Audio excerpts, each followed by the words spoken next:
આજનો કાર્યક્રમ છે એ થોડોક રૂપરેખા બધાને કહી દઉં. હા, પહેલા તો નમસ્તે, સુપ્રભાત. તો આજે છેલ્લો દિવસ છે, છેલ્લા દિવસનો કાર્યક્રમ થોડો છે એ આછો જેવો કહી દઉં. એક તો આપણે છે એ અધ્યયન પ્રક્રિયા ઉપર ચર્ચા કરશું થોડી, અને માનવ એટલે શું એના ઉપર થોડી ચર્ચા કરશું. અને એના પછી છે એ એક 5 દિવસમાં આપણે જેટલી ચર્ચા કરી એ ચર્ચાનો એક આખો ક્રમ, અને એનાથી અંતે છે એ આપણી અંદર છે એ શું ચિત્રણ બને છે એ થોડું સમરાઇઝ કરીશું. અને બપોર સુધીમાં છે એ પ્રભુદાદા ને એમના મિત્ર જાય છે વલ્લભદાદા, તો એમનો એક શેરિંગ લઈ લેશું આપણે. અને બપોર પછી છે એ લગભગ 1 કે 2 સેશન રાખશું. એટલે રેગ્યુલર ટાઈમ કરતાં આપણે આજે વહેલા છૂટી જશું, ફ્રી થઈ જશું. લગભગ 4:30 સુધી બધા લોકો રહેશો. તમે જાઓ છો કેટલા વાગે? જમીને જ જાઓ છો? તો પછી કોઈ રહેશે જ નહીં.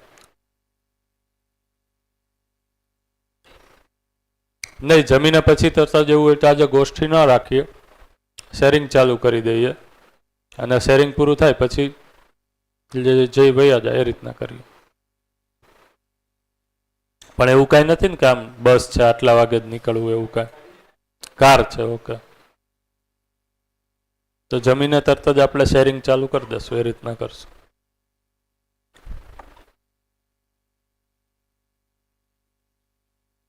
હા, એ રીતના કરશું. કાલની ગોષ્ઠીની ચર્ચામાં શું થયું હતું? ગોષ્ઠી કરી હતી કાલે? ગોષ્ઠી નથી થઈ. ઓકે, ગોષ્ઠી એક જ દિવસ થઈ, તો એવું છે. તો હવે આપણે ગોષ્ઠી નહીં રાખીએ અધ્યયન બિંદુ શિબિરમાં. ઓકે, સારું, ચાલો આપણે ચર્ચા આગળ કરીએ. તો કાલે જે આપણે ચર્ચા કરી એમાં એક તો નિયતિ વિધિ છે એના ઉપર ચર્ચા કરી, અને નિયતિ વિધિમાં અસ્તિત્વનું પ્રકટન કઈ રીતના ક્રમિક છે, અને એ પ્રકટનમાં માનવની યાત્રા જાગૃતિમાં અત્યારે જોવા મળે છે એના ઉપર ચર્ચા થઈ. તો આ નિયતિ વિધિ જોતા આપણને ખ્યાલ આવે છે કે નિયતિ, ઘણીવાર આપણે શબ્દ યુઝ કરતા હોય કે જે નસીબ શબ્દ યુઝ કરતા હોય, ખ્યાલ છે? નસીબ, હા, નિયતિ એ યુઝ થતું હોય. તો ઘણીવાર આપણે છે એ પરિસ્થિતિ આપણા હાથમાંથી જતી દેખાતી હોય ત્યારે આપણે એવું બોલતા હોય કે હવે નસીબમાં જેમ લખ્યું હશે એમ થશે, નિયતિ જેમ ધારશે એ પ્રમાણે થશે. તો બે સૂત્ર છે એ વર્તમાન જ છે. નિયતિ સહજય તમારી એક ગતિ છે એ બનશે જ, પણ એ ગતિમાં તમારે તમારી ગતિ છે એ કેટલી થશે એના માટે તમારો પ્રયાસ જવાબદાર છે. જો અહીંયા સુધીની તમે સ્થિતિ જોવો તો નિયતિમાં વિકાસક્રમ પૂર્વક વિકાસ થઈ ગયો. તો વિકાસ એટલે આપણું જે સહઅસ્તિત્વ છે એમાંથી શરીર સિવાય હું, તો ત્યાં સુધી પહોંચવામાં તો તમારે કોઈ પ્રયાસ કરવો નથી પડ્યો. તો આ પહેલું ટ્રાન્સફોર્મેશન, એક સંક્રમણ તો તમને એમનેમ જ પ્રાપ્ત છે, એમાં તમારો કોઈ પુરુષાર્થ શ્રમ નથી. બાકી આ આખી જો સૃષ્ટિ રચના જોવો, માણસે ક્યારેક છે એ ફિલોસોફિક વેમાં ગીત ગાયું હશે કે આ કોણ ચિત્રકાર છે, તો એ આ જોઈને જ ગાયું છે ને. આ આખો જે વૈભવ છે એ આ જે પ્રકૃતિએ અસ્તિત્વએ શ્રમ કર્યો છે અહીંયા સુધી પહોંચવા માટે, એ પણ એક અદ્ભુત ક્રમ આપણને દેખાય છે. અને એ ક્રમના ભાગરૂપે વિકાસપૂર્વક આપણે અહીંયા બનેલા છીએ. હવે પછીની યાત્રામાં છે એ તમારે શ્રમ લગાડવાનો છે. હવે તમારો પ્રયાસ છે એ બનશે. તો એક તો એ છે કે અસ્તિત્વ સહઅસ્તિત્વ છે, અસ્તિત્વ સહઅસ્તિત્વપૂર્વક નિત્ય પ્રભાવી છે, સહઅસ્તિત્વપૂર્વક અસ્તિત્વ છે એ નિત્ય પ્રકટનશીલ છે. તો એ પૂર્વક છે એ નિયતિ વિધિ સહજ તમે જાગૃતિની દિશામાં આગળ તો વધશો જ,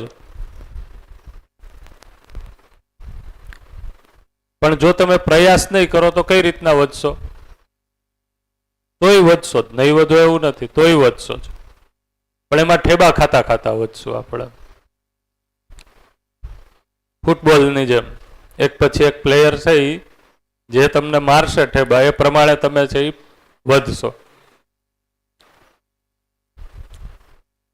તો દર્શન છે એમાં શું કરે છે? દર્શન છે એ આ ઠેબાઓને ઓછા કરે છે અને એક નિશ્ચિત માર્ગદર્શન આપે છે.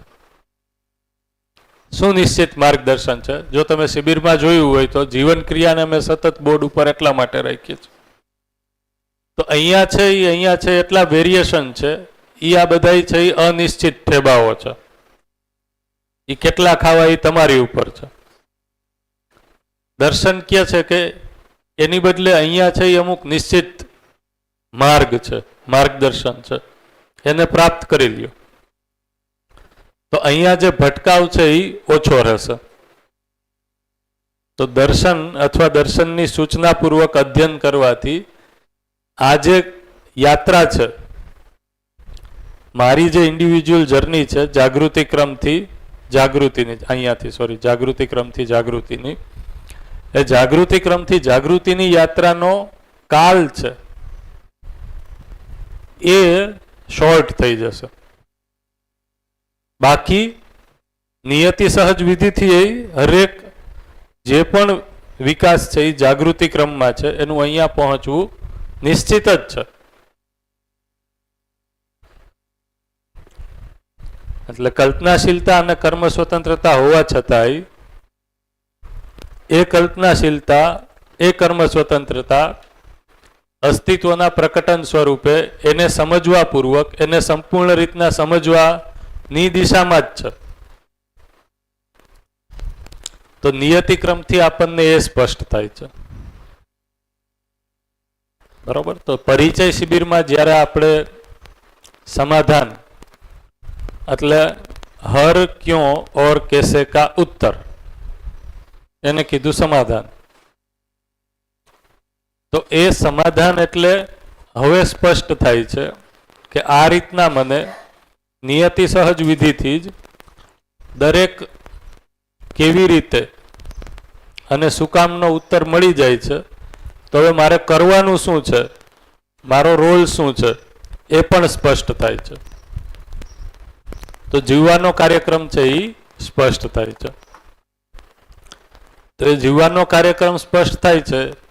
એમાં માનવ છે એ જીવન અને શરીરના સહઅસ્તિત્વ રૂપે હોવાથી આ શરીર કોઈ નિશ્ચિત પરિવારમાં જ જન્મ લે છે અને એ પરિવારમાં સંબંધોમાં હોય જ છે અને આ સંબંધોમાં હરેક સંબંધી સાથે એ ન્યાયપૂર્વક જીવવા ઈચ્છે છે. તો એ ભાગરૂપે છે એ કાલે આપણે ન્યાય નહીં થોડું સમજ્યા. ન્યાય એટલે શું? તો ન્યાય એટલે સંબંધોની ઓળખથી સ્ટાર્ટ થાય છે. જ્યાં સુધી આપણે સામેવાળા વ્યક્તિ સાથે કયા સંબંધથી જોડાયેલા છીએ એ ઓળખ નથી થતી ત્યાં સુધી છે એ ન્યાય થશે એની કોઈ અપેક્ષા ન કરી શકીએ. સંબંધોની ઓળખ એટલે તો કે અસ્તિત્વગત સંબંધ છે એ પણ નિશ્ચિત જ છે અને એ 7 સંબંધો છે. તો પાછા આપણે જ્યારે મળશું ત્યારે આ સંબંધો અને મૂલ્યો ઉપર વિસ્તૃત એક ચર્ચા કરશું. ઓમ જો આપણે આખી આપણી આ શિબિરને જોઈએ તો અસ્તિત્વ દર્શન જ્ઞાન અને જીવન જ્ઞાન છે અને આપણે વધારે વિસ્તૃત જોયું. એટલે મારા હોવાનો આધાર છે એ એકવાર મને સ્પષ્ટ થઈ ગયો. તો આ જે મારા હોવાનો આધાર જે સ્પષ્ટ છે એ સ્પષ્ટતાપૂર્વક હવે રહેવાનો આધાર છે એ બનશે, જીવવાનો આધાર.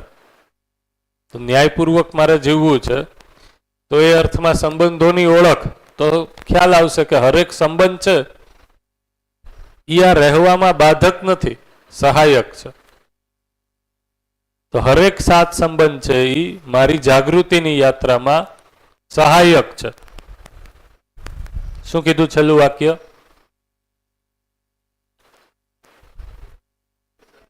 હરેક સાત સંબંધ એ મારી જાગૃતિની યાત્રામાં સહાયક છે.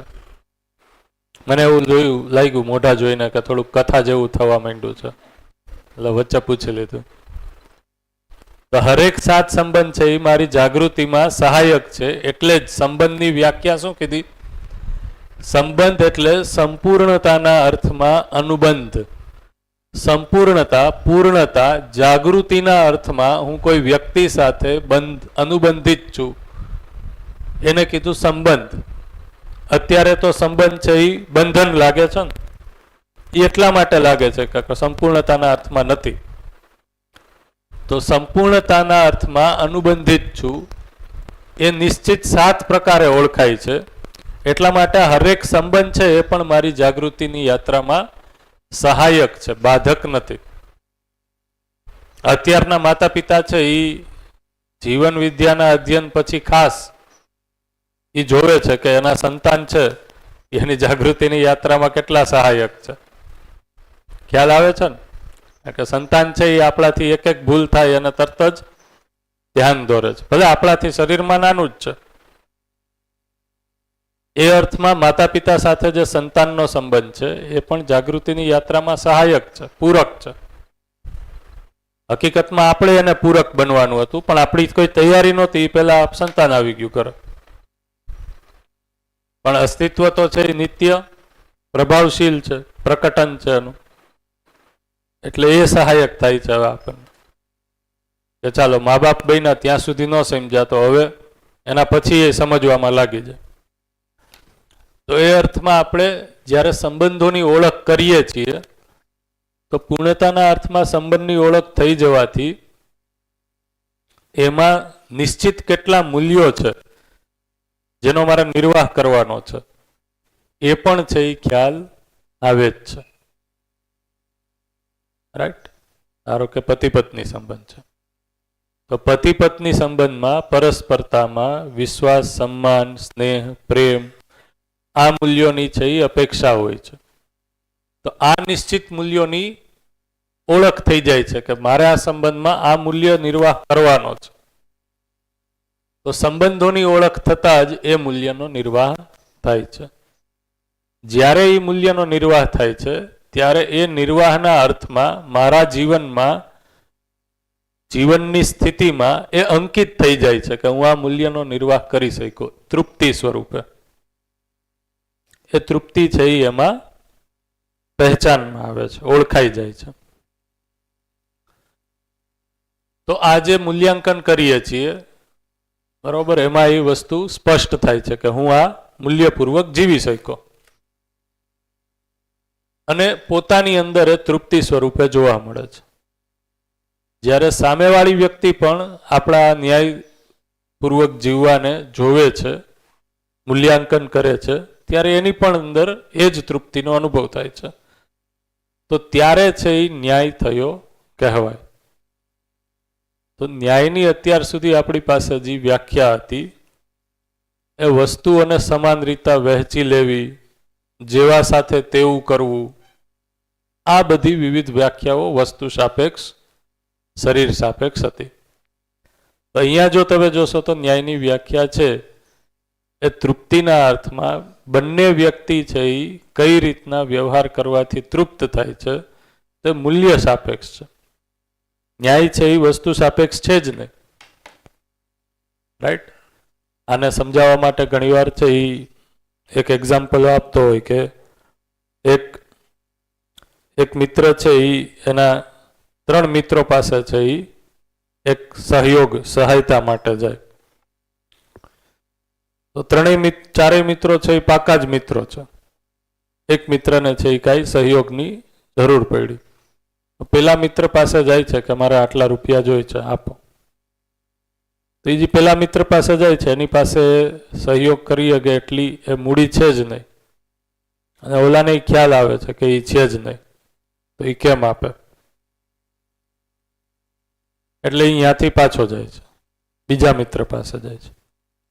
બીજા મિત્ર પાસે જાય છે અને માગે છે, તો બીજો મિત્ર છે એની પાસે છે ખરી, સામેવાળા મિત્રને ખબર પડે છે કે એની પાસે છે, પણ એ કોઈ પણ બાનું બનાવીને કહે છે કે મારી પાસે તો નથી, હું નહીં આપી શકું. ત્રીજા મિત્ર પાસે જાય છે, ત્રીજા મિત્ર પાસે જાય છે અને સહયોગ કરે છે. હવે જો આ ત્રણેય કેસમાં તમે જોશો તો વસ્તુની આપલે છે એ ત્રીજા કેસમાં જ થઈ, ફિઝિકલ વસ્તુની આપલે. તૃપ્તિ છે એ ભાવની તૃપ્તિ છે એ બે કેસમાં થશે. પહેલા કેસમાં જ્યાં મિત્ર પાસે નથી અને સામેવાળાને ખબર છે કે નથી, તો એનાથી એને કોઈ તકલીફ નથી. પણ જેની પાસે છે અને નથી આપતો એ જ્યારે રીડિંગ થાય છે તો એકચ્યુઅલમાં છે એ ભાવની અપેક્ષા સંબંધોમાં છે. વસ્તુ એ ભાવની અપેક્ષાને પૂરી કરવાના ભાગરૂપે જ છે. ભાઈ મારી અને મારા સંતાન વચ્ચે એક નિશ્ચિત મૂલ્યની નિર્વાહ થાય એ અપેક્ષા છે. એ મૂલ્ય નિર્વાહના અર્થમાં ક્યારેક વસ્તુની જરૂર પડે છે તો ત્યારે વસ્તુની આપલે છે, પણ ભાવની કોઈ આપલે જ નથી અને ખાલી વસ્તુ જ આપલે કરીએ તો એ મૂલ્ય નિર્વાહ થશે.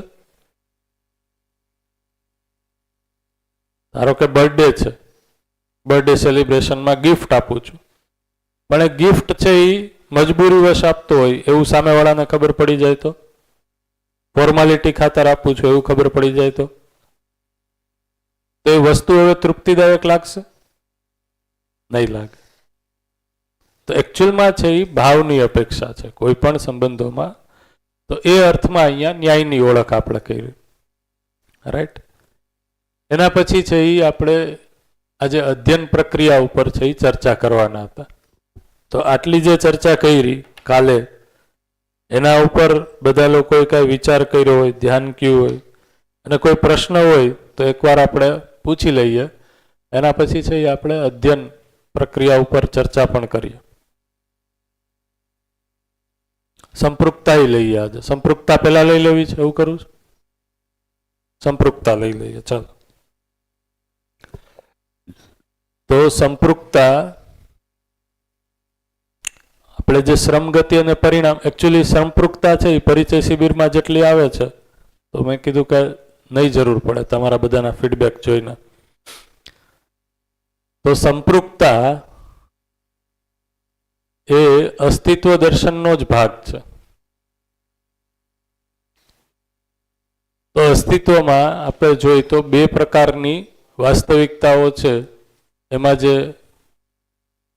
એકમ પ્રકારની વાસ્તવિકતા છે એ બીજી પ્રકારની વ્યાપક વાસ્તવિકતામાં ડૂબેલ, હું હિન્દીમાં જ લખું કારણ કે આગળ તમારે પાછું છે એ હિન્દી જ આવશે. તો ડૂબા, ભીગા અને ઘીરા છે, ઘીરાયેલ છે.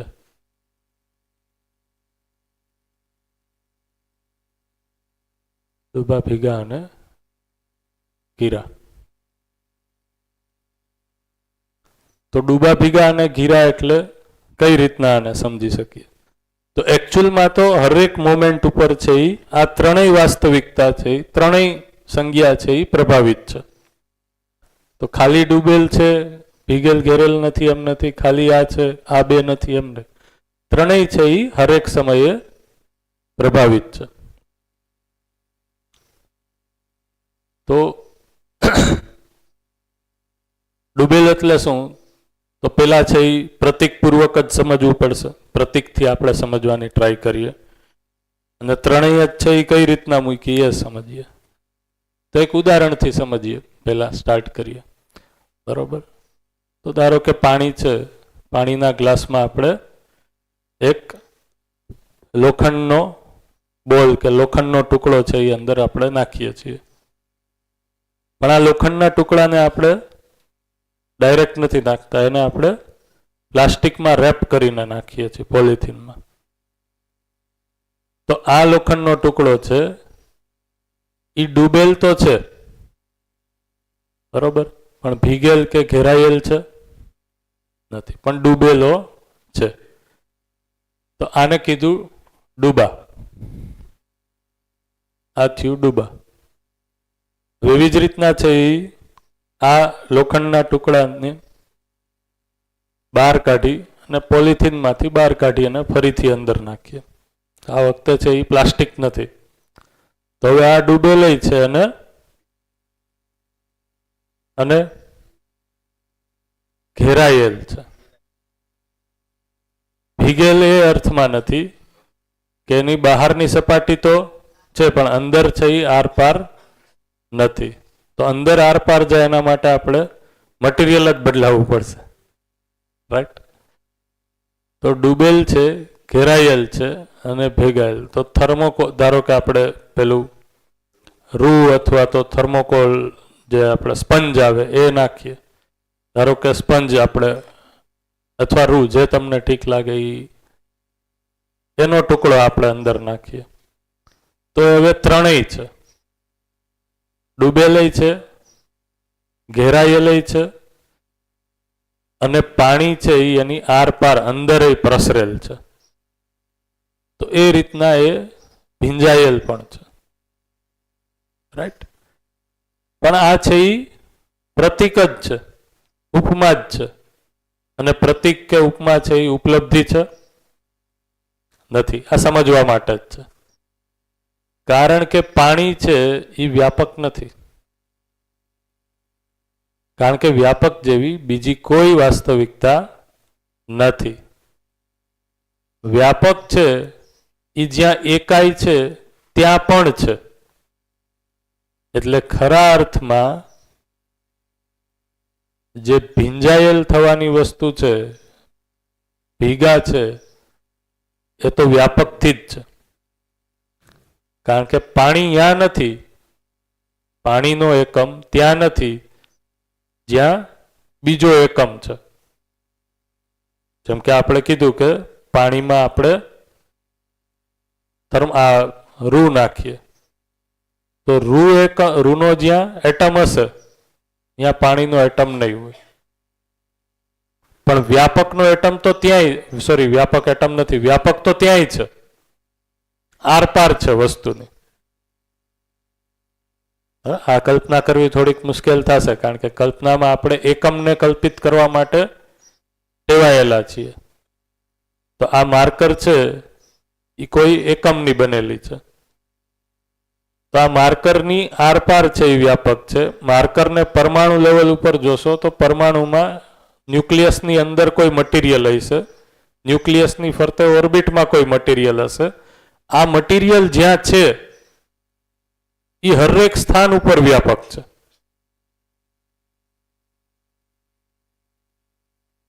એ અર્થમાં એ ઇકાઈ, એકમ પરમાણુ સ્તરથી જ ભીંજાયેલ છે. તો આ જે ભીંજાયેલ છે એના કારણે વસ્તુમાં શું છે, પરમાણવિક સ્તર ઉપર જ, તો કે એક મૂળ ચેષ્ટા બને છે, એના વશ છે એ બળ સંપન્ન છે.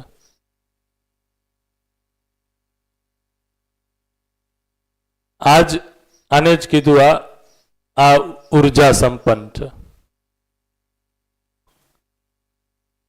હા, આને કીધું એના કારણે જે પહેલું સાપેક્ષ બળ અસ્તિત્વમાં આવે છે એ છે ચુંબકીયતા. તો આ ચુંબકીય બળ સંપન્ન છે. આ ખ્યાલ આવ્યો? પહેલી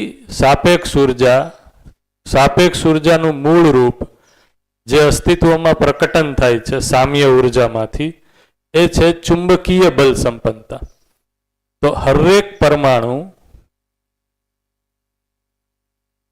બરોબર, એ આ પોતાનામાં પરમાણુ અંશો છે એ એક નાનું માઇક્રો ચુંબક જ છે. હરેકનું અલગ અલગ હશે પણ એ એક ચુંબકીય બળ સંપન્ન છે. બરોબર. તો ઉર્જા સંપન્નતા ભેગા હોવાના કારણે એને આ ઉર્જા છે એ સામ્ય ઉર્જા છે, એના કારણે મૂળ ચેષ્ટામાં એ આવે છે. જે ગતિ, શ્રમ ગતિ પરિણામ કીધું એની ગતિ છે, ત્યાંથી છે એ સાપેક્ષ ઉર્જાનું પ્રકટન છે, અહીંયાથી જ.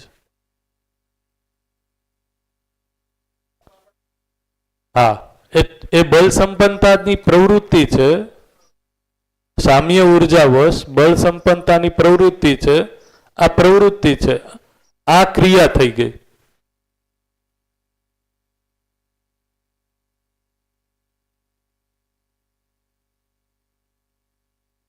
હા, માઇક લઈ લે. ભેગા રહેવાથી એક અંશ એટલે કે ઇકાઈ, નાનામાં નાનો આપણે અંશ સમજીએ છીએ. હા, અંશ એ ઓલરેડી ઉર્જા સંપન્ન છે, એટલે એ ઉર્જા વ્યાપકમાં રહેવા માત્રથી મળે છે, એટલે એ નિરપેક્ષ ઉર્જા મળી રહી છે ને. એ નિરપેક્ષ ઉર્જાના મળી રહી છે નહીં, છે જ. હા, છે જ. મળી રહી છે એટલે શું થશે? ક્રિયા થશે, ક્યાંકથી ક્યાંક ટ્રાન્સફર થાય છે, એટલે એમાં રહેવા માત્રથી ઉર્જિત છે. ઉર્જિત છે તો ઉર્જિત છે એના કારણે એની કોઈ મોશન છે, એની ગતિ છે, એની ગતિ છે. ઓકે, એવી એક અંશ અને પછી બાજુ એ ગતિ કરવાની પ્રવૃત્તિ છે. એ ગતિ કરવાની પ્રવૃત્તિ છે. પ્રવૃત્તિ છે એટલે કઈ રીતના? કાલે આપણે સમજ્યા હતા પ્રવૃત્તિ જીવનમાં છે, તો કે સતત મને કોઈ કામ કરવાની પ્રેરણા, બરોબર, ઈચ્છા થયા રાખે છે, પ્રેરણા મળ્યા રાખે છે, એ અર્થમાં. તો એ સતત પ્રવૃત્તિ એને કીધું બળ સંપન્નતા. તો બળ સંપન્નતા એટલે એનું પોતાનું જે ઘૂર્ણન એ અહીંયાથી થયું ને એની અંશની પોતાની ઘૂર્ણન જે ખરી, એક અંશની જે નાનામાં નાનો એકમ છે, એની જે પોતાની ઘૂર્ણન વર્તુળાત્મક અને કંપન જે છે એ બળ સંપન્નતા છે નહીં. કંપન છે એ ખાલી અંશનું નથી. ઓકે, પરમાણુ અંશમાં આપણે ચર્ચા કરી ત્યારે શું કીધું હતું? કંપનાત્મક ગતિ છે એ તો વર્તુળાત્મક અને ઘૂર્ણન ગતિના સંમિલિત પ્રભાવના કારણે છે.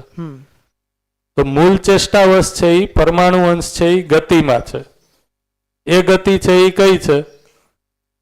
ઘૂર્ણન અને વર્તુળાત્મક બંને. ઘૂર્ણન અને આમ ફેરા રાખે છે અને આમ આવવાની પ્રવૃત્તિ છે. તો એ આ બંને ગતિ એ નિરપેક્ષ ગતિ થઈ ગઈ, એનો મતલબ નહીં. નિરપેક્ષ એની પોતાની અંદર ઉર્જાના કારણે ઉત્પન્ન થઈ છે. કઈ? નિરપેક્ષ ઉર્જાના કારણે. એ સ્વયંભૂ છે, પ્રેરિત થઈને છે, મતલબ એ વ્યાપકના પ્રેરણાથી છે. રાઈટ. તો કઈ બે ગતિ? વર્તુળ ગતિ અને ઘૂર્ણન ગતિ.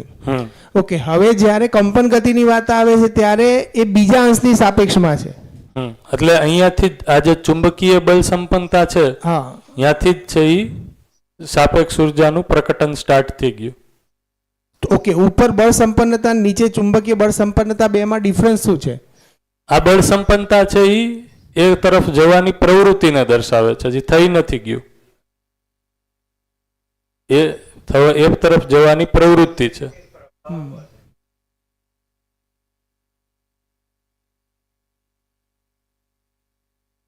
બળ આવી ગયું મારી પાસે, ધારો મારી પાસે ઉર્જા આવી ગઈ, એટલે સ્થિતિ ગતિના સ્વરૂપમાં કહો છો? સ્થિતિ ગતિના સ્વરૂપ. ઓકે, તો બળ સંપન્નતા એની સ્થિતિ છે, સ્થિતિ જ. અને ચુંબકીય બળ સંપન્નતા એની ગતિ છે. ગતિ છે, સ્થિતિ છે, પણ હું વ્યક્ત જ ન થાવ તો એ સાપેક્ષતામાં જોવા નહીં મળે. બરાબર. તો એ ગતિ સ્વરૂપે વ્યક્ત છે. તો હવે બળ સંપન્નતા જે છે એમાં જે ગતિ છે એમાં વર્તુળ ગતિ, ઘૂર્ણન ગતિ, આ બંને ગતિ કરી એ સાપેક્ષતામાં છે કે એ ઓલરેડી વ્યાપકમાં રહેવા માત્રથી છે?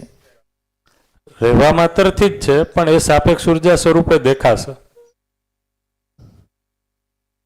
એક અંશ આપણે અત્યારે એની સાપેક્ષમાં બીજા અંશને નથી વિચારતા. હા, એક અંશમાં જ કહું. એક અંશને જ વિચારીએ છીએ. એક અંશનું ખાલી છે એ અસ્તિત્વ જ નથી, પરમાણુ જ વ્યવસ્થા સ્વરૂપે દેખાય છે. તો અહીંયા જે બળ સંપન્નતા છે સાપેક્ષતાના અર્થમાં છે. હા, અને ઉપર ઉર્જા સંપન્નતા છે નિરપેક્ષ ઉર્જાના, એટલે સામ્ય ઉર્જાના. સામ્ય ઉર્જા. ઉપર ઉર્જા સંપન્નતા એ સામ્ય ઉર્જા, અને એના કારણે જે પ્રેરણા મળે છે. હા, તો પ્રેરણા આ હજી ક્રિયા નથી, આ પ્રેરણા જ છે, પ્રભાવ છે. જે એટલે સ્થિતિ છે, સ્થિતિ છે. અને ચુંબકીય બળ એ ગતિ છે. એ ચુંબકીયતા છે એ તો હવે સાપેક્ષ ઉર્જા ક્યાંથી? સાપેક્ષ ઉર્જા બળથી ચાલુ થઈ જાય. હમ આ ચુંબકીય જો પેલી હજી પ્રેરણા છે એટલે હજી બળ શરૂ નથી થયું, હમ તો એ બી નિરપેક્ષ જ થયું. બળ સંપન્નતા એ એક્ઝેક્ટલી એની અંદરની પોટેન્શિયલ, હજી સાપેક્ષતામાં તો જ્યારે એ ગતિમાં આવે ત્યારે સાપેક્ષતા આવે છે. રાઈટ. સ્થિર છે ત્યાં સુધીથી સાપેક્ષતામાં નથી. જે રીતે મારી પાસે પોટેન્શિયલ છે પણ હું કોઈની સાથે વાતચીત જ નથી કરતો, એકદમ બરાબર છે, અથવા હું કોઈ મારો એફર્ટ લગાડતો જ નથી, તો Right. ત્યાં સુધી તો એ નિરપેક્ષ જ રહી ને મારી પાસે. હમ તો હું અહીંયા ઉર્જા સંપન્નતા પણ નિરપેક્ષ થઈ અને બળ સંપન્નતા પણ નિરપેક્ષ જ થઈ ને આમ તો. હા, નિરપેક્ષ જ છે. અને હવે જ્યારે ચુંબકીય શબ્દ બોલીએ છીએ ત્યાં સાપેક્ષતામાં આવી ગયું. તો હવે મને પેલી જે 3 ગતિ ખરી, ઘૂર્ણન, વર્તુળાત્મક અને કંપન ગતિ, કંપન. એની અંદર નિરપેક્ષ સાપેક્ષ છે કે બધી જ સાપેક્ષ છે? જો ચુંબકીયતા છે એ હરેક પરમાણુ અંશમાં છે જ. હા. ચુંબકીય બળ સંપન્નતા એ હરેક પરમાણુ અંશથી સ્ટાર્ટ થઈ જાય છે. હમ. પણ પરમાણુ અંશનું પોતાનું અસ્તિત્વ, સમગ્ર અસ્તિત્વમાં એનું પોતાનું એકલું હોવું એ બહુ રેર ઘટના છે. કારણ કે આ ચુંબકીય બળ સંપન્નતા વશ રેર ઘટના બોલી એટલે એનો મતલબ રેર એટલે શું, કઈ રીતના? સંભાવના છે. હા, સંભાવના છે જ. સંભાવના છે. દાખલા તરીકે આ જ્યારે 120 પ્રજાતિના પરમાણુ બન્યા તો કોઈ પરમાણુ અંશ છે એમાંથી કોઈ આમાં ગતિ કરે છે ત્યારે જ બને છે. જોડાવાની તો ક્રિયા. આ જે પોતાનામાં પરમાણુ અંશ છે એ ચુંબકીયતા સાથે છે જ. હવે આ છે એ કોઈ વ્યવસ્થાનું સ્વરૂપ નથી, એટલે બહુ ઓછા સમયમાં આ રેન્ડમ મોશન કરતો કોઈ પરમાણુ વ્યવસ્થાને વ્યાખ્યાયિત કરી દે છે. તો એ આ સમય પૂરતું છે. તો એ સમય પૂરતું એને નિરપેક્ષ ગણીશું કે સાપેક્ષ ગણશું? એ સમય પૂરતું એને નિરપેક્ષ ગણશું કે સાપેક્ષ ગણશું એમ. બીજાના રેફરન્સમાં આવી ગયું, બીજાના સાથે જોડાઈ ગયું ત્યારે હા, અલગ ઘટના, સાપેક્ષ જ ત્યારે થશે. સાપેક્ષ થઈ ગયું. સાપેક્ષ જ થશે કારણ કે ગતિમાન છે. ઓકે, ગતિ હંમેશા સાપેક્ષ જ રહેવાની. ગતિમાન છે પણ એ વ્યવસ્થાના અર્થમાં નથી. એ વ્યવસ્થાના અર્થમાં નથી પણ ગતિમાં છે. હા, તો ચુંબક- રેન્ડમ મોશન છે એ જ્યારે વ્યવસ્થાના અર્થમાં આવી જશે હમ. ત્યારે પરમાણુનું સ્વરૂપ બની જશે. ઓકે, એના પછી એ ચુંબકીય બળ રીતના સંપન્નતા આવશે. આપણે કહીએ તો રેન્ડમ મોશન પણ સાપેક્ષ જ છે. વ્યવસ્થાના અર્થમાં જ છે. સોરી, હા, એ બી એ રીતના કહીએ તો એ રેન્ડમ મોશન પણ અસ્તિત્વમાં કોઈ અકસ્માત નથી કરતું. આ એટલે અવ્યવસ્થા તો શબ્દ જ નથી. અવ્યવસ્થા તો થશે જ નહીં. શબ્દ જ નથી એ તો. હા. આખા પેલામાં મધ્યસ્થ દર્શન માનવ જ્યાં સુધી કલ્પનાશીલતામાં ભ્રમિત નથી ત્યાં સુધી અવ્યવસ્થા જેવું કોઈ શબ્દ નથી એમ. નથી. બરાબર. બોલો, આ જે રેન્ડમ પછી તમારે કઈ કેવું હોય તો કહેજો. આ રેન્ડમ અંશ તમે કીધો યસ. કોઈ બી ક્ષણે ભેગા થઈને પરમાણુની રચનાની સ્ટાર્ટિંગ કરે છે. હમ તો જે રેન્ડમ અંશ છે એ મધ્યસ્થ દર્શન, પેલા ક્વોન્ટમ સાયન્સમાં તો ઘણું બધું કહ્યું છે. તો મધ્યસ્થ દર્શનમાં એવું કહ્યું છે કે અમુક સમયે આ જે મૂળ ઉર્જા છે, સામ્ય ઉર્જા છે, એ ગઠિત થતી હશે, એવું હશે? નહીં, અંશ એટલે ના. તો અને અજીન પરમાણુઓ ક્યાંક ભૂખ્યા અજીનને ક્યાંક તો અંશ મળે જ છે. સામ્ય ઉર્જા એ અર્થમાં જ સામ્ય છે કે ઈ હરેક જગ્યાએ સમાન રીતે વહેંચાયેલ જ છે. એવો કોઈ કાલ નથી કે જ્યારે એ ગઠિત થઈને પરમાણુ અંશની રચના કરે છે. એવું કોઈ કાળ નથી. ના, પણ અસ્તિત્વમાં હરેક સમયે પરમાણુ પણ, પરમાણુ અંશ પણ અને વ્યાપક પણ એ નિત્ય વર્તમાન જ છે. એટલે આ એક્ઝિસ્ટ જ હતું. એક્ઝિસ્ટ જ છે. એક્ઝિસ્ટ જ છે એટલા માટે એનો નાશ પણ ક્યારેય નથી. આ બનવું અને વિરચિત થવું એ કન્સેપ્ટ આપણી અંદર ક્યાંથી આવે છે? મોડર્ન સાયન્સમાંથી. નહીં, નહીં, હા, જન્મ મૃત્યુમાંથી. અને જન્મ મૃત્યુમાંથી. મોડર્ન સાયન્સ પણ છે એ જન્મ મૃત્યુ જ સમજે છે. એટલા માટે આપણી અંદર એ પ્રશ્ન આવે છે. હજી આપણે એને જો સૂક્ષ્મતામાં આવે જોઈએ જીવન વિદ્યાના કોન્ટેક્સ્ટમાં તો ક્યાંથી આવે છે? અસ્તિત્વમાં છે જ. છે જ આવે એટલે પ્રશ્ન કરવાનો આવતું જ નથી. હા, એ તો પછી ત્યાંથી તમે લોક થઈ જાઓ છો. લોક નથી થતા. તો એ જ થઈ ને, સ્વીકારી લેવાની જ વાત થઈ ને. એક વસ્તુ થઈ કે સંશોધક તો શું કરે, એના મૂળમાં પહોંચવાનો પ્રયત્ન કરે. જેમ સાહેબે કીધું કે સામ્ય ઉર્જાથી આ બળ સંપન્ન થાય છે. બળ સંપન્ન એ ઉર્જા સંપન્ન અને ચુંબકીય બળની વચ્ચેની એક સમય છે કે જેમાં પ્રવૃત્તિમાં આવે છે, એવું છે ને. અને પછી એન ને એસ પોલના કારણે એ ભ્રમણને ઘૂર્ણન ગતિ કરે છે. એ અંશોની ધ્રુવણ ને ભ્રમણ ગતિ એ એકદમ સમાસ રીતે જોવામાં આવે તો પરમાણુથી જોવામાં આવે ઉપરથી તો એ કંપન દેખાય છે. એવું આપણું કહેવું છે. પણ આપણે જે છેક અંશમાં જઈએ તો અંશ એક્ઝિસ્ટ જ હતા પહેલેથી. ઉર્જા એક્ઝિસ્ટ હતી ને અંશે એક્ઝિસ્ટ હતા. અને એ એક્ઝિસ્ટ ને છેલ્લે છેક જાગૃતિ સુધી લઈ જવાના છે. એવું થયું ને. એ બધા જ અંશો છે એ જાગૃતિ સુધી નહીં પહોંચે. એ જેનો આ ગઠન પૂર્ણ થઈ ગયા છે એ જ જાગૃતિ સુધી પહોંચશે. જે જાગૃતિ ક્રમમાં છે, ગઠન પૂર્ણતામાંથી એ જે જાગૃતિ ક્રમમાં છે એ જાગૃતિ સુધી પહોંચશે. જીવની ક્રમમાં છે એ જીવની ક્રમમાં રહેશે. હા બોલો.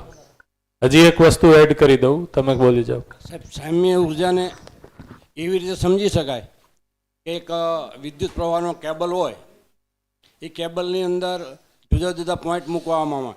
100નો બલ્બ હોય, એક 50નો અને 250નો હોય, તો સામ્ય ઉર્જામાંથી ઇકાઈ પોતાની પાત્રતા યોગ્યતા મુજબ સામ્ય ઉર્જામાંથી ઉર્જિત થાય. બરાબર, દાખલો બરાબર છે. બરાબર છે. એક વિદ્યુતનો કેબલ છે, એ કેબલમાં છે એ અલગ અલગ વોલ્ટના બલ્બ મૂક્યા છે. બલ્બની શક્ય જેટલી પાત્રતા છે એ પ્રમાણે ઉર્જિત થાય છે. એ એક્ઝામ્પલથી સમજી શકાય એમ કહે છે. બરોબર છે. સાપેક્ષતાના સ્થૂળ ઉદાહરણ બરોબર છે, પણ આપણે બધા માનવો છીએ. બરોબર. આપણે બી એક જ સાથે પેલા થવા જોઈએ ને. એમ તો શું થવા જોઈએ? જાગૃતિની દિશામાં થવા જ જોઈએ. મને એમ લાગે છે આ બધા બેઠા છો એટલે આપણે હારે થઈ જ જશે. ઇકાઈ રૂપે ગણીએ તો આપણે માનવ છે. વસ્તુ અલગ ઇકાઈ છે, ફલાણી અલગ ઇકાઈ છે.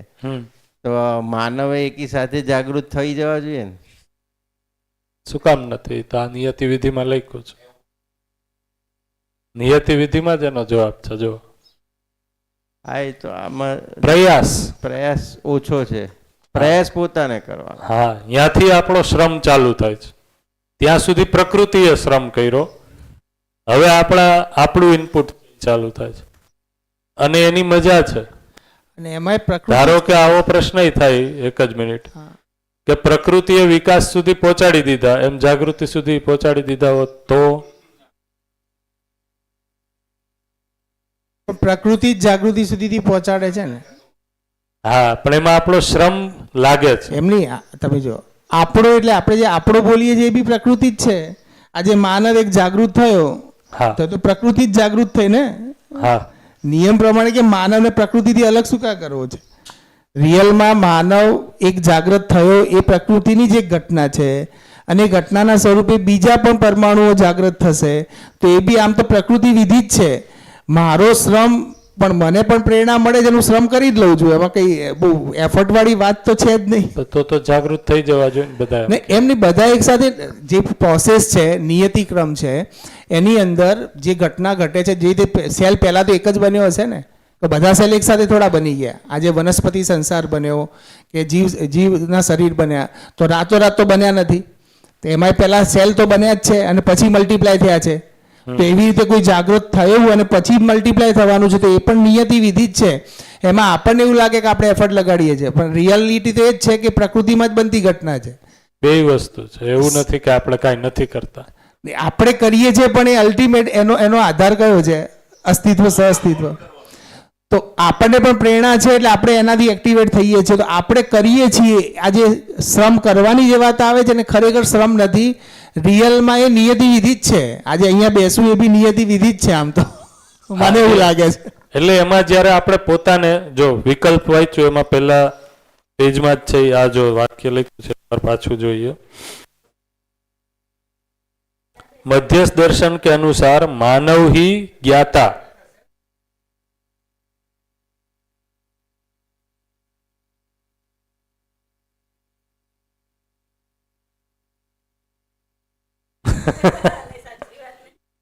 એટલે બેયમાં છે એ પાતળી ભેગરેખા શું છે ગિરીશભાઈ? જ્યારે આપણે એમ કહીએ છીએ કે નિયતિ સહજ જ છે, તો નિયતિ સહજ છે અને સાથે થાય એમાં મારો પુરુષાર્થ લાગશે.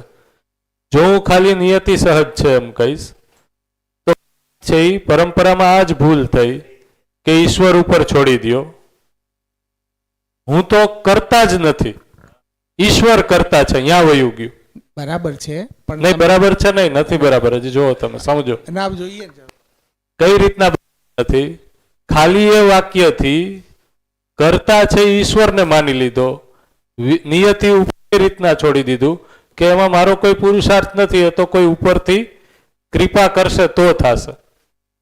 તો ઉપરની કૃપા તો છે જ હંમેશા, પણ એ ગ્રહણ કરવા માટેની પાત્રતા તો મારે વિકસિત કરવી પડશે, એમાં મારો પુરુષાર્થ છે. તો આ બે વસ્તુ સાથે છે. જો આ બે વસ્તુ સાથે ન હોય તોય સતીશભાઈ કહે છે એમ કે જાગૃતિ સુધી બધા લોકો સાથે પહોંચશે, કારણ કે નિયતિ વિધિથી જ થવાનું હશે તો બધાનું સાથે જ થશે. અને જો હું જ જવાબદાર હોય, નિયતિ એ જવાબદાર ન હોય, તોય બધા મિકેનિકલી પહોંચી જશે અહીંયા સુધી. મારો કન્ટેન્સ તમે સમજો. બોલો. મારો કન્ટેન્સ એ છે કે જીવન પરમાણુ જે ખરો એ અસ્તિત્વનો ભાગ છે. હા ઓકે, એક જાગૃત થયો, જે નાગરાજ હા. બાબા જાગૃત થયા, તો એવી રીતે જાગૃતિ ક્રમને જ્યારે પ્રેરણા નિયતિ વિધિમાં, એટલે આપણે તમે જે કહેવા માંગો છો એમાં પુરુષાર્થ ન કરવો પડે. રિયલમાં માણસ પુરુષાર્થ કરવા માગે જ છે પણ એને પ્રેરણા અવેલેબલ નથી. તો એ પુરુષાર્થ એ માને કે હું પુરુષાર્થ કરી રહ્યો છું, રિયલમાં એ પુરુષાર્થ નિયમ પ્રમાણે જોવા જે છે જ નહીં. એટલે છેલ્લું સેન્ટેન્સ શું છે કે જાગૃતિ નિશ્ચિત છે. એ છેલ્લું સેન્ટેન્સ એ અર્થમાં છે કે અસ્તિત્વમાં ડિઝાઇન છે જ, નિયતિ વિધિ પ્રમાણે થવાનું જ છે. જ્યારે એવું આચરણ અવેલેબલ સરાઉન્ડિંગ મળશે ત્યારે માણસ એનાથી છૂટકો જ નથી. માણસ પ્રયાસ જે કરે છે ને એનું કારણ એક જ છે કે એનું એકાદ પ્રગટન નથી થયું, જે ઉત્સવશીલતાના સ્વરૂપમાં જે પ્રગટન થવું જોઈએ. તો આજે આ કન્ટેન્ટના ફોર્મમાં થયું છે, તો હવે એનું મલ્ટિપ્લિકેશન નેચરલી બનવાનું છે. બધા એક સાથે બેસી જાય એવી વાત નથી અહીંયા. રિયાલિટી એ છે કે પણ એના અંદર પણ માણસ એ ભ્રમમાં રાખે કે મારે પુરુષાર્થ કરવાનો છે, તો રિયલમાં એ મારે પુરુષાર્થ કરવો આપણે ફિઝિકલ ફોર્મમાં જોઈએ છે, હજી શરીરની સાપેક્ષમાં જોઈએ છે. બાકી જીવન પરમાણુ એની રીતે એક્ટિવેટ છે જ, એ સતત શોધી જ રહ્યો છે. અને જે ફાઇન્ડિંગ કરી રહ્યો છે નેચરમાં, જ્યારે અવેલેબલ થઈ જશે આચરણ ત્યારે નેચરલ એ ડાયરેક્શનમાં જતો જ રહેશે. એને તમે અને એટલા જ માટે હંમેશા એક સ્ટેપ ઉપરવાળો વ્યક્તિ તમને આપણને આકર્ષિત કરે જ છે. અધ્યયનશીલતામાં પણ એક લેવલ ઉપર ગયો જાગૃત વ્યક્તિ હોય તો તમને એટ્રેક્ટ કરી જ લે છે. કેમ? કારણ કે એની પ્યાસ છે, એની ભૂખ છે, પણ એ અવેલેબિલિટી નથી. તો એ પણ બનતી ઘટના એ અસ્તિત્વની જ ઘટના છે. એમાં પુરુષાર્થ શબ્દ આપણે ભલે વાપરીએ, એની વ્યાખ્યા કરીએ, પણ રિયલમાં એ નિયતિ વિધિ જ છે. ઓકે, એ બરોબર છે તમે કહો છો એ રીતે. તમારી પ્યાસ વધારે છે એટલે તમે એને ગણતા જ નથી, શ્રમ કરો છો. અમુક વ્યક્તિને તો લાગે છે એવું કે હા હું શ્રમ કરું છું, એ અર્થમાં એ શ્રમ સહજ છે. નિયતિ વિધિના કારણે એ જે શ્રમ કરું છું એ સહજ છે, એ અર્થમાં એ શ્રમ નથી. પણ જો દર્શનમાં છે એને શ્રમ શબ્દથી એટલા માટે જ ઇંગિત કર્યું કારણ કે સાક્ષાત્કારની ઘટના પહેલા છે એ પ્રયાસ લાગે છે. એટલા માટે તો જોવો કે 2 લાખ વર્ષનો ઇતિહાસ, માનવ ઇતિહાસ છે, પરંપરા શું કામ ન બની? બરોબર. તો એ ત્યાં સુધીનો શ્રમ છે, પછી વિશ્રામપૂર્વક ગતિ છે. પણ એ જે શ્રમ છે એ પણ નિયતિ વિધિ સહજ છે એમ કહીએ ગયા આપણે. એટલે હું જે તો એમાં બીજી વસ્તુઓનો જે પ્રયાસ છે એ જોડાય છે. આપણને પ્રેરણા છે એ જ દિશામાં છે. અર્થ એટલો છે કે એ આપણે ઠેબા ખાતા ખાતા કરશું તો માનવ જાતિએ આટલા લાખ વર્ષની જે યાત્રા કરી એમાં ઘણા ભટકાવને જોયા, બરોબર. અને એ પૂર્વક છે એ જ યાત્રામાં, કારણ કે નિયતિ વિધિ છે એ પ્રભાવિત હતી, એ જ યાત્રામાં છે એ કોઈ માનવને અનુભવ થયો ને દર્શનનું પ્રકટન થયું. તો હવે છે એ જે નિયતિ વિધિની યાત્રા હતી એ કાલ છે, એ કાલ આપણા અધ્યયન કરવાથી શોર્ટ થઈ જશે. તો એ અર્થમાં એ બે વસ્તુ છે. એટલે હું જ્યારે કહું છું કે શ્રમ અથવા તો પુરુષાર્થ છે, તેને એ સેન્સમાં નથી લેવાનું કે મારા એકલાથી થાય છે. એ તમે કહેવા માંગો છો ને કે એમાં મોટો ફાળો છે, પ્રકૃતિનો છે, પરંપરાનો છે, અન્ય માનવોનો છે. તો એ તો કૃતજ્ઞતા આપણે, તો એ તો આપણી ગતિ એટલા માટે જ સ્ટાર્ટ કર્યું ત્યારે મેં કીધું કે કૃતજ્ઞતાપૂર્વક જ આગળની ગતિ છે. તો એ તો છે જ, પણ કૃતજ્ઞતા પછી એ આપણો પ્રયાસ એ અર્થમાં છે કે આ બધા પ્રયાસની સાથે હું પણ લાગી જાઉં એમ. એ અર્થમાં એ સહજ છે. જો એ રીતના લાગતું હોય આપણને તો એ સહજ છે. એમ કહી શકાય ને કે આ જે સહજ શ્રમ છે એનું મૂળ રૂપ તો જિજ્ઞાસા જ બનેલી છે. કારણ કે બાળપણથી નાનું બાળક છે ને કંઈક ને કંઈક જિજ્ઞાસા સાથે આવે છે. એકદમ. અને એ જિજ્ઞાસા આપણે માતા પિતા શિક્ષક કરતા વાતાવરણ એને તૃપ્ત નથી કરતું અને માન્યતામાં થોપી દે છે. અને આપણી બી માન્યતાઓ જાણેલી માન્યતાઓ નથી હોતી, ત્યારે આ બધા લોચા શરૂ થઈ જાય. એવું કહી શકાય? એ કહી શકાય. એટલે મૂળ જિજ્ઞાસા એ સહજ શ્રમ તરફ લઈ જાય. બરોબર છે. એ રીતના તમે અસ્તિત્વને આખું જોશો, અધ્યયન કરશો તો ખ્યાલ આવશે કે સમગ્ર માનવજાત છે એ આ જાગૃતિ ક્રમની યાત્રામાં જ છે. કોઈ બહુ મોટી અપરાધ પ્રવૃત્તિ થઈ તો એ ખાસ કરીને ભૌતિકવાદ આવ્યા પછી જે રીતના છે એ ધરતી સાથે અપરાધ થયો, એ જ અપરાધ ત્યાં સુધી છે એ ભૂલ થઈ છે. એ રીતના લખ્યું છે માનવ જાતિથી દર્શનમાં. તો એ માનવ જાતિના અધ્યયન ક્રમમાં છે એ આ પડાવત છે. પણ હવે દર્શનના કારણે અસ્તિત્વ સમગ્ર છે એ આપણી સામે આવી ગયું અને હજી આપણે છે એમાં આળસ કરીએ તો આ અપરાધ છે આપણી એ સાથે અને માનવ જાતિ સાથે અને ધરતી સાથે. દર્શન તમે વાંચશો, હકીકતમાં સમાધાનાત્મક ભૌતિકવાદમાં તમે વાંચશો તો આપણે જે આદર્શવાદ અને એના પછી ભૌતિકવાદ, આ બધા વાદ, એમાં અધિદૈવીવાદ, અધિભૌતિકવાદ, એ રીતના બાયફર્ગેશન છે. તેમાં નાગરાજજીએ સ્પષ્ટ લખ્યું છે પહેલી ગલતી ક્યાં થઈ એમ. તો ગલતી જ કીધું છે ને, અપરાધ થઈ ગયો એવું નથી કીધું કે બહુ મોટી છે એ ભૂલ થઈ ગઈ. અપરાધ એ ગલતીથી મોટું સ્વરૂપ છે એવું નથી. તો માનવ જાતિએ પોતાની જાગૃતિની યાત્રામાં આ બધા ટ્રાયલ એન્ડ એરરમાં અમુક અમુક નાની ગલતી કરી. પહેલી ગલતી એ કરી કે માનવે છે એ પોતાને નસલના આધારે અલગ અલગ જાતિનો માની લીધો. એના કારણે છે એ સમુદાયવાદ, અને એના કારણે સમુદાય વચ્ચે યુદ્ધ. બરોબર. અને એના પછી એનું આખું પરિણામ છે પછી રાજાશાહી ને બધી વસ્તુ, પછી એનું જે એક રૂપ છે એ ભૌતિકવાદ સ્વરૂપે આદર્શવાદમાં છે એ. એવી રીતના છે એ બે ભૂલ. અને એના પછી છે એ આદર્શવાદે છે એ જે રીતના, કારણ કે વિવેક તો હતો ને, જ્ઞાન તો હતું ને, એટલા માટે ધરતી સાથે અપરાધ. તો નાગરાજજી એમ કહે છે કે માનવે સમજ અથવા તો ભ્રમપૂર્વક છે એ આ ધરતીનું પેટ ફાડી અને અંદરથી જે વસ્તુઓ જેની ઉપર અધિકાર નથી માનવનો એ કાઢી, એ અપરાધ છે ધરતી સાથે. એના કારણે ધરતી બીમાર છે. બરોબર. અહીંયા જો તમે આગળ વાંચશો, આનું મધ્યસ્થ દર્શન અધ્યયન બિંદુ છે આ પેજ, એમાં બે વસ્તુ લખ્યું છે. વર્તમાન સ્થિતિ, તો કે ધરતી તાપગ્રસ્ત, પ્રદૂષણ અને સભી માનવ સમુદાય અસુરક્ષિત. એક જ મિનિટ. અને આવશ્યકતા 14મા નંબર પેજ ઉપર. आवश्यकता શું છે વર્તમાન સ્થિતિની સામે?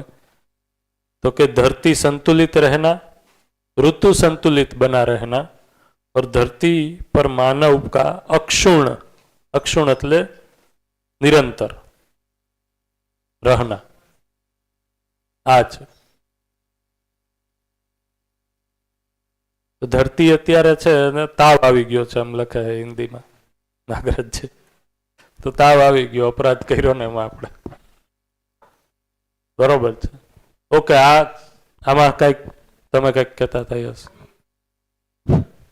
હાલો કહીએ અમે. હા, એટલે આજે ચર્ચા થઈ જાગૃતિની, શ્રમની અને નીતિ વિધિની, તો થોડું ધ્યાન એ ગયું કે જો સહજ શ્રમ કરવાનો, ગરમ પાણી. સામૂહિક શ્રમ કરવાનો, વાતાવરણનો શ્રમ કરવાનો એ બધું બરોબર, એકદમ ગરમ. પણ જો નીતિ વિધિ ઉપર જ હું આશ્રય લઈ અને પ્રયાસ ન કરું તો પહેલામાં ઈશ્વર હતો ને આમાં નીતિ ઉપર છોડો, બે હરકું થઈ ગયું. ધ્યાન એ રીતે જાય કે નીતિ કરી નાખશે જાગૃતિ મારી અને હું છોડી દઉં તો પહેલામાં ઈશ્વર છોડતો હતો અને આમાં આપણે નીતિ ઉપર છોડીએ તો પછી શ્રમ કરવાનો કે મારું પ્રયોજન છે તો પાછું અટકેલું જ રહે. એટલે દર્શનમાં સ્પષ્ટ છે કે તમે સાક્ષાત્કાર સુધી સહજતા સુધી ન પહોંચો ત્યાં સુધી જીવન પરમાણુએ જે શ્રમ કરવાનો છે, પહોંચવાનું છે, એના માટે પ્રયાસ કરવો જ રહ્યો અને એ રોલ સ્વરૂપે કરવાનો છે. તો જ નીતિ તમને ત્યાં સુધી પહોંચાડશે અને વાતાવરણ પૂરું પાડશે. અને તો ગિરીશભાઈને તો એટલે લાગે છે કે એ તો પહેલેથી ખોજી વ્યક્તિ છે હો. એને તો સહજ જ લાગે છે. હા. એના માટે હું એમાં સંમત છું, બીજા માટે સંમત નથી, એટલે હું બધાને કહું છું. કહેવાનો ભાવ દાદા એમ છે કે જ્યારે માણસને પ્રેરણા અવેલેબલ મળે છે ને, જીવન પરમાણુને બીજા જીવનની પ્રેરણા અવેલેબલ મળે છે ને, પછી એના માટે એ પ્રયત્નવાળી વસ્તુ છે ને એકદમ સહજ બની જાય છે. પ્રેરિત થાય જ હાલ છે. પ્રેરણા નથી એટલે પ્રયાસ જેવું ફીલ થાય છે, એટલે ગોતવું પડે. પણ જ્યારે વાતાવરણ બની જાય છે ત્યારે પછી એ સહજ વિધિથી થઈ જ જવાનું છે. એના માટે એટલો બધો પ્રયાસ નહીં લાગે. પણ તમારે ધ્યાન ના જતું હોય તો કેવી રીતે થાય? ધ્યાન જવું બહુ જરૂરી છે ને એ વસ્તુ. એટલા માટે તમે જોશો તો નાગરાજજીએ દર્શનમાં કોઈ જગ્યાએ એક બિંદુએ ગેપનું છોડ્યું નથી. કારણ કે નહીતર આ જે કે છે તાર્કિક રીતે જ છે એ દર્શન છે એ ગેપમાં આવી જાય. જો નિયતિ વિધિ ખાલી છે એ પ્રકટનશીલ છે એવું કહી દીધું હોત તો સાથે સાથે એ કીધું કે માનવ છે એ જ કરતા છે. નિયતિ છે એના કારણે તમે કરવા માંડશો એવું નથી કીધું. તો નિયતિ એ પ્રકટન પ્રભાવી છે, સાથે માનવ કરતા પદમાં મૂક્યો. અત્યાર સુધી આદર્શવાદે છે એ માનવને છે એ કરતા પદમાં ન મૂક્યો, ઈશ્વરને કરતા પદમાં મૂક્યો. એટલા માટે આ બે વસ્તુને જ્યારે કમ્બાઈન કરીએ છીએ ત્યારે કાંઈ થાય છે પુણ્યશાલી કામ, તો એ પણ છે એ માનવ જાતિના પુણ્યના પ્રતાપે છે. અને ધારો કે કોઈ ભૂલ થાય છે તો એ પણ સમગ્ર માનવ જાતિના ભૂલવશ છે, અપરાધવશ છે.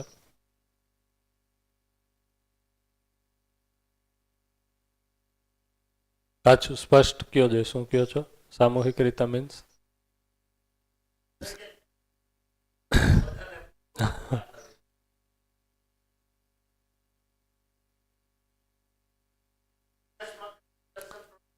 હા બરોબર છે, રાઈટ. તો એકચ્યુઅલમાં તો નિયતિ વિધિ છે એ નિત્ય પ્રભાવી હોવાથી, એ જ દિશામાં છે એ ગતિ હોવાથી નિયમ નિયંત્રણ સંતુલન એ નિત્ય પ્રભાવી છે.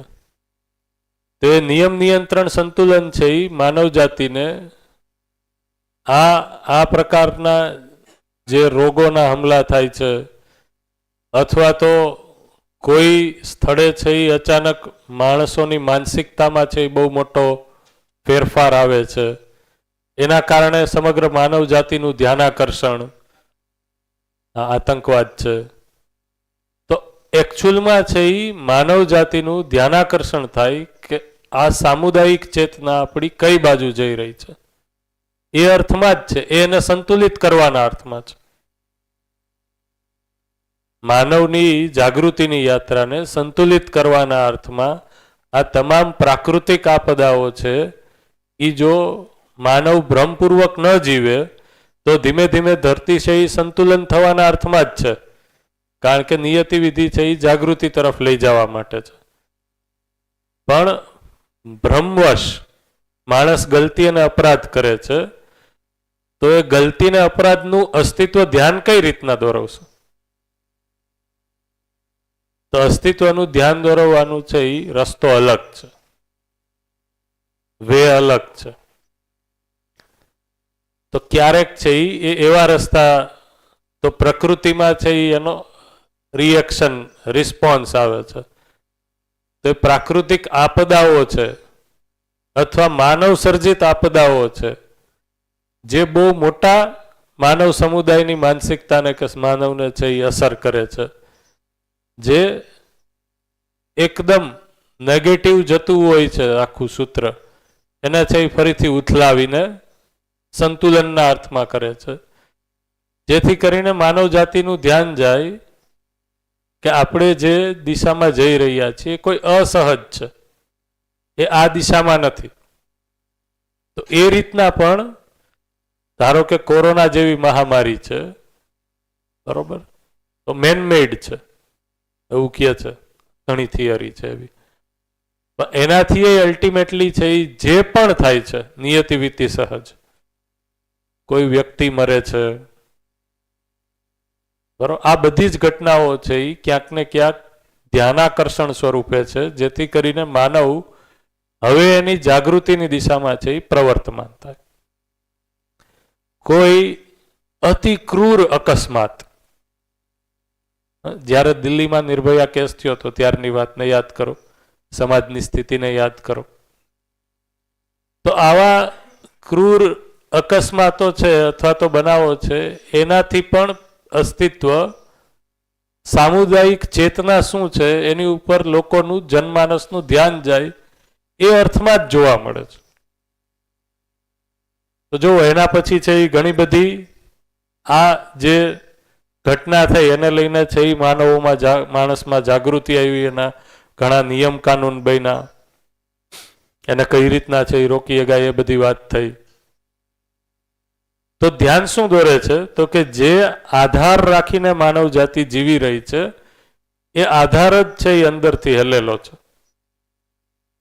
તો એ ધ્યાન દોરવવાના ભાગરૂપે જ છે નિયતિ ક્રમ સહજ. જો જ્ઞાનની રોશની હશે તો ધ્યાન જશે, તો એનો ઉપાય છે એ મૂળથી કરશું આપણે. નિયમ કાનૂનથી છે એ એક લેવલનું કામકાજ થશે, મૂળ તો છે એ માનસિકતાનો પ્રશ્ન હતો તે, બરોબર. અને એટલા માટે જ છે એ નિયમ કાનૂનથી છે એ જે અપેક્ષા હતી એ તો થઈ જ નહીં પૂરી, એ નિર્ભયા કેસ પછી. એના પછી એ હમણાં છે એ મેડિકલ સાયન્સમાં છે એ રેપ કેસ થયો એક, આ બાજુ આપણે કલકત્તા.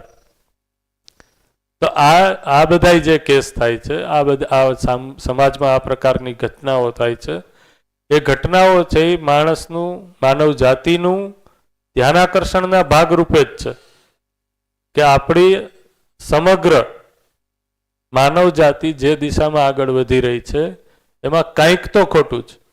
આનાથી ઘણા બધા લોકોને લાગી આવે છે, એવું નથી કે કાંઈ ને કાંઈ ફર્ક નથી પડતો. સામાન્ય રીતે આપણે જે સમાજમાં જીવીએ છીએ આપણા વર્ગના લોકો ને આ બધી વસ્તુનો ફરક પડ્યો છે, એને લઈને આપણે સંવેદનશીલ થયા છીએ. તો સંવેદનશીલતાપૂર્વક છે એ સંજ્ઞાનશીલતા તરફ ધ્યાન જવાનું જ છે. તો એ અર્થમાં છે એ, તો જો આવા કોઈ શોખ ન જોતા હોય તો એનો રસ્તો એ છે શું? એનો રસ્તો છે સીધે સીધું હવે દર્શન આપણી પાસે ઉપલબ્ધ છે, એ ઉપલબ્ધ દર્શનનું પઠન અધ્યયન કરી લઈએ, અને આપણને જેમ ઉપલબ્ધ થઈ ગયું એમ હરેક માનવ સુધી આ પહોંચી જાય. એ અર્થમાં છે એ લોક જાગૃતિ કાર્યક્રમ, શિબિર અને વર્કશોપ અને ગોષ્ઠીઓ દ્વારા અને શિક્ષા સંસ્કાર કાર્યક્રમ, જેથી કરીને હરેક પેઢીમાં એ વસ્તુ પ્રવાહિત થઈ જાય. તો એ અર્થમાં આપણે લાગીએ, જેથી કરીને આવા શોખ છે એ વધુ ને વધુ ન આવે. રાઈટ. પછી કેદારનાથની ઘટના, આ બધી ઘટનાઓ તમે જુઓ તો જ્યારે છે એ ધ્યાન છે એ સમજ ઉપર જશે તો આ બધી જ ઘટનાઓ છે એ આપણને, માનવ જાતિને કોઈને કોઈ રીતે ધ્યાન દેવડાવે છે કે આપણે જે રીતના ચાલીએ છીએ એમાં ભૂલ છે. ભાઈ આટલા બધા ડિવોર્સ શું કામ થાય છે? શું કામ માણસનું છે એ લગ્ન ઉપરથી છે એ વિશ્વાસ જ ઉઠતો જાય છે?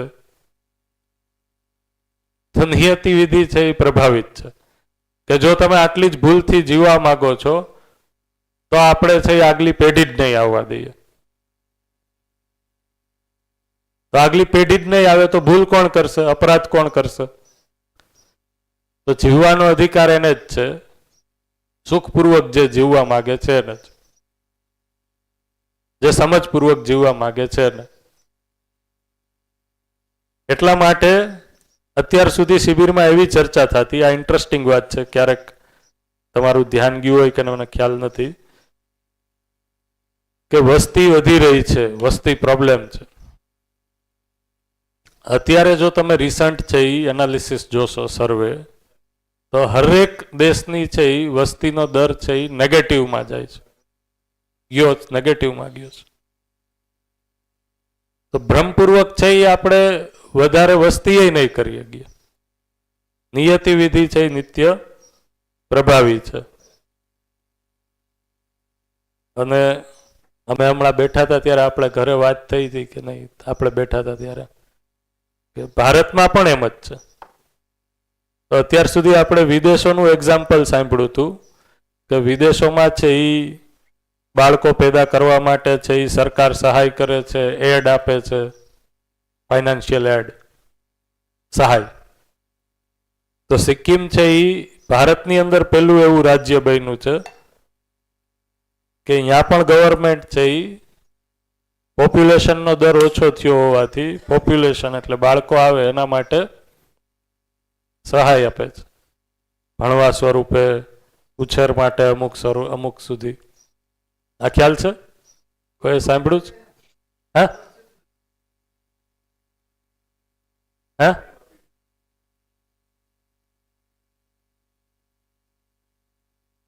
હા હા હા, એ છે, સાચી વાત હશે તમારી. બધાનું નેગેટિવ દર ગયો હોય તો વધે.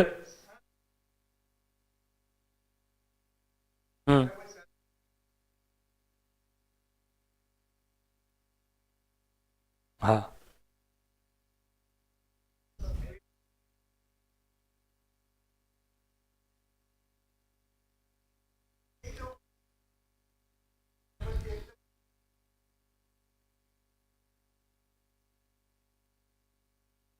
અચ્છા, કોટક સર આ છે. હા, તમારું નામ છે એ સાંભળા રાખીએ છીએ અમે.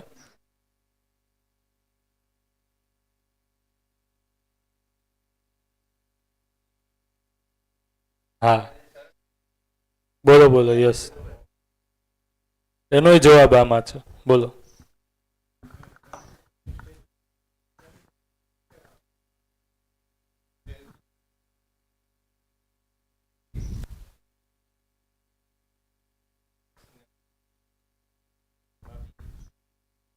એ તો નથી વાત કરી મેં.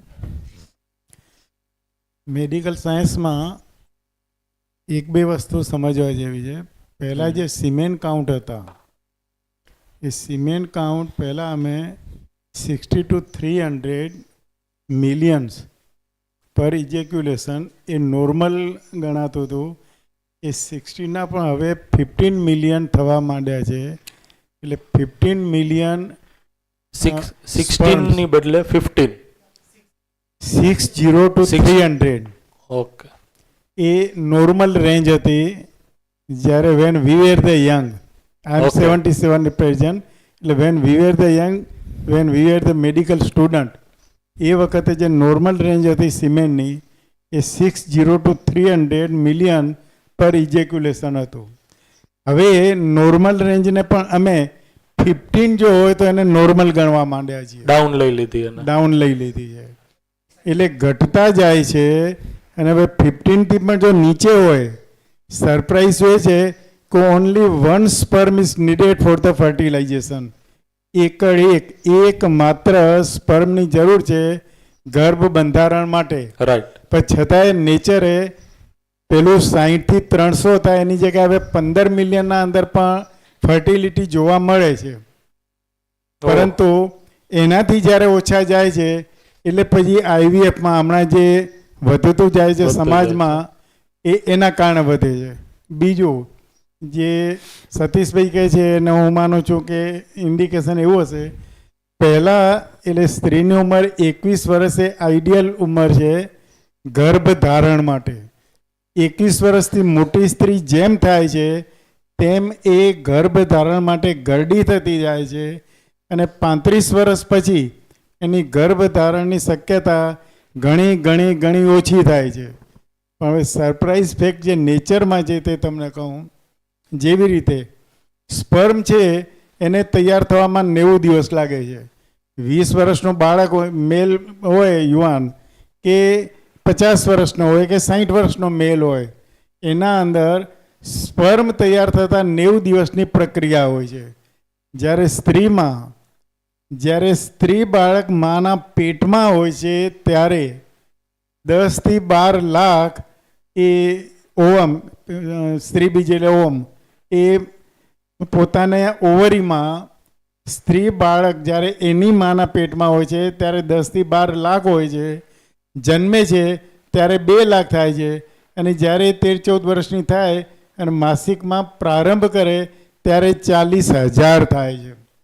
એટલે 13 વર્ષની બાળિકા જ્યારે મેન્સીસ શરૂ થાય છે ત્યારે દરેક માસિક ચક્રમાં 10 થી 12 બીજ એટલે ઓવમ એ મેચ્યોર થવાના શરૂ થાય, જેમાંનો એક ઓવમ એકડ એક જે 18 થી 22 mm થાય એ છૂટો પડે અને એ વખતે સામે જો સિમેન એટલે કે પુરુષ બીજ મળે, શુક્રાણુ મળે તો ગર્ભ રહેવાની શક્યતા રહેતી હોય છે. એટલે હવે 21 વર્ષની યુવતીમાં જે સ્ત્રી બીજ તૈયાર થાય છે તે પહેલાં 40,000 પૈકીના 10-12 પૈકીનું એકડ એક તૈયાર થાય છે. એટલે એક તો એ 21 વર્ષની એની ઉંમર વત્તા 9 વર્ષ એની ગર્ભની ઉંમર, એટલે 22 વર્ષ જૂનો ગર્ભ છે બીજ એનો, જે બીજ વપરાશે તે 25 વર્ષની 30 વર્ષની એટલે 30 વર્ષ જૂનો. એટલે જેમ સ્ત્રીની ઉંમર વધતી જાય તેમ બાળકમાં ખોડકાંપણની શક્યતા પણ વધતી જતી હોય છે. આ એક મેડિકલ ફેક્ટ છે.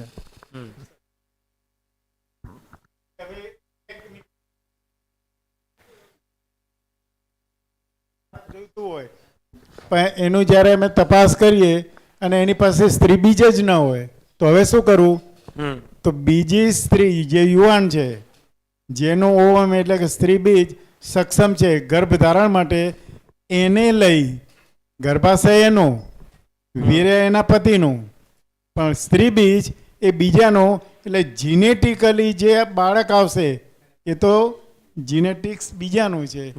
એટલે આ વધતું જાય. સેરોગસી હજી જુદું છે. સેરોગસીમાં શું છે? સ્ત્રી છે એની પાસે સ્ત્રી બીજ છે, હસબન્ડ છે એટલે પુરુષ બીજ પણ છે, પણ એના ગર્ભાશયમાં કોઈ રોગ છે, ફાઇબ્રોઇડ છે, બીજું કંઈ છે, એનું ગર્ભાશય સક્ષમ નથી, કેપેબલ નથી, એટલે બીજાનો ગર્ભ ભાડે લે છે, એને સેરોગસી કહે છે. એમાં સ્ત્રી બીજ છે એ તો જે મૂળ મા બાપ છે એનું જ હોય છે. એટલે કપલનું જ હોય, એનું જ હોય, પણ ગર્ભાશય અન્યનું છે. અને એ આઈવીએફ દ્વારા જે દંપતી છે એનો પુરુષ બીજ અને સ્ત્રી બીજ લઈ બહાર ફલિત કરી અને એ જે ગર્ભ તૈયાર થાય છે જેને જાયગોટ કહીએ અમે, એ ગર્ભ તૈયાર થાય એ ગર્ભ અમે પેલી બાજુ જેનો ગર્ભાશય લેવાનું છે એને પૂર્વ તૈયારી કરીએ અને એ પ્રમાણે પછી એમાં આરોપણ કરી અને એમના અંદર એ સેરોગસી એટલે ભાડે 21 એજ છે એ આદર્શ છે એવું.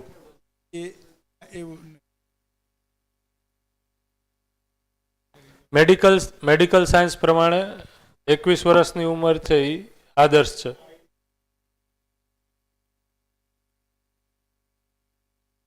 અને બંધારણ પ્રમાણે કઈ ઉંમરથી લગ્ન થઈ શકે છે સ્ત્રી માટે? 18.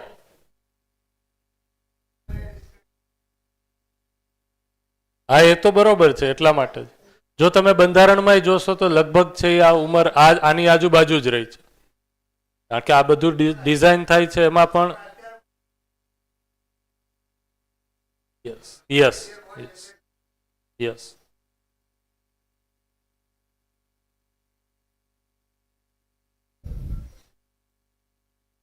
હા, એટલે તમે હું જે વાત કરતો હતો આ સિક્કિમનો કેસ સ્ટડી, એ તમે જોશો તો એમાં આ જ રીઝન છે જે આપે કહ્યું. સિક્કિમમાં જે રીતના એજ્યુકેશન આવ્યું અને ત્યાંનો સમાજ છે એ સ્ત્રી પ્રધાન સમાજ છે, ત્યાંના ઘણા સ્ટેટ છે એ સ્ત્રી પ્રધાન છે, તો એ બધા લોકો છે એ નોકરી માટે બહાર નીકળ્યા, એના કારણે મેરેજની એજ છે એ વધારે પાછળ થતી ગઈ. બીજું કારણ એ છે કે અત્યારનું જે એજ્યુકેશન લીધું એ એજ્યુકેશનના કારણે માનસિકતા એવી બને છે કે જે પરિવારના ગઠનથી વિરોધી છે, એના કારણે છે એ હા નહીં, ભારતમાં નેગેટિવ છે અત્યારે વસ્તી દર છે ને.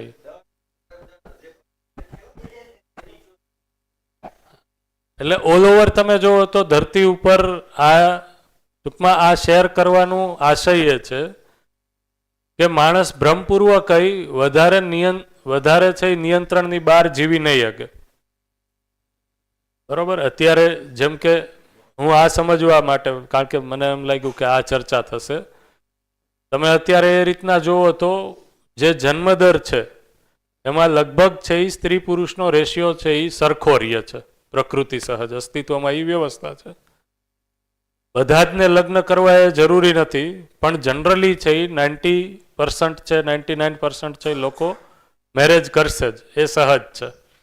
પણ એમાં આવી રીતના કેસ પણ હોઈ શકે. એટલા માટે છે એ તમે જુઓ તો રેશિયો લગભગ સમાન રહે છે.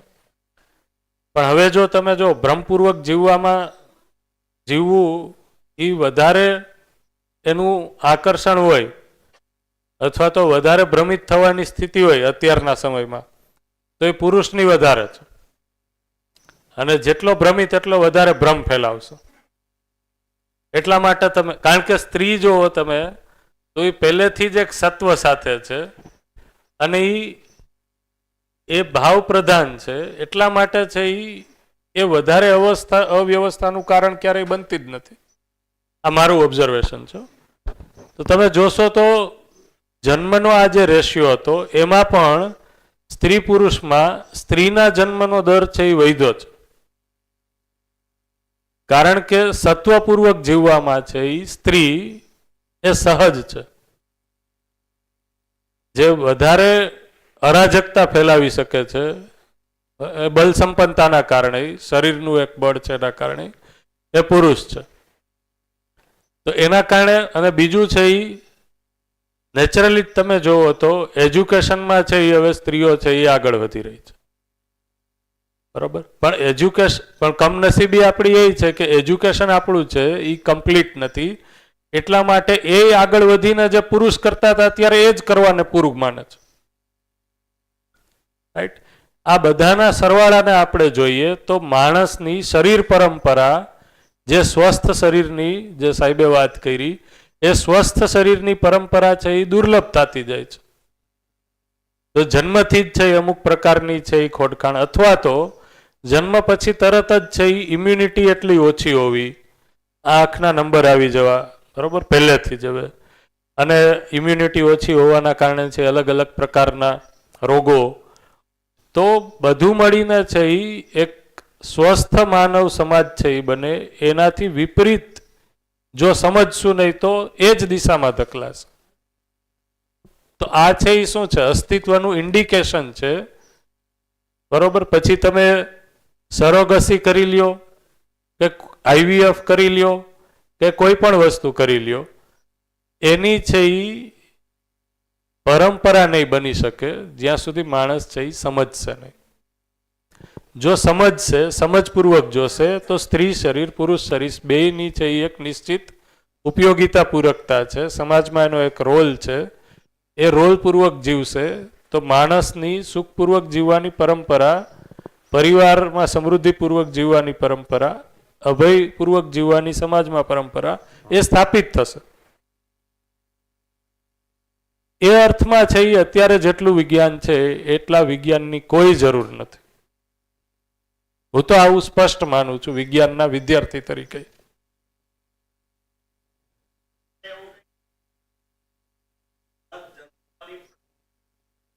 યસ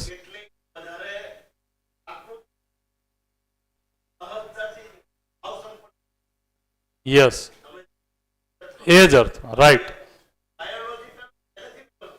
હવે થાય છે શું પ્રભુ દાદા, આ જોવા જેવી વાત છે કે બ્રહ્મવશ છે એ સ્ત્રી પણ જે પ્રકારના એજ્યુકેશનમાંથી અત્યારે પાસ થઈ રહી છે એ પુરુષ સમવડી જ થતી જાય છે માનસિકતાના અર્થમાં. તો એની અંદર માં બનવા પછી એ ભાવ જ નથી અથવા માં બનવા માટેની પ્રેરણા જ નથી. એવું કોણ કરે ભાઈ? એવું 9 મહિના ભાઈ છે કોણ સાચવે ગર્ભ? એના પછી કોણ સાચવે? તો આ માનસિકતા છે એ હતી જ નહીં સ્ત્રીમાં અત્યાર સુધી. તો એ પ્રકટન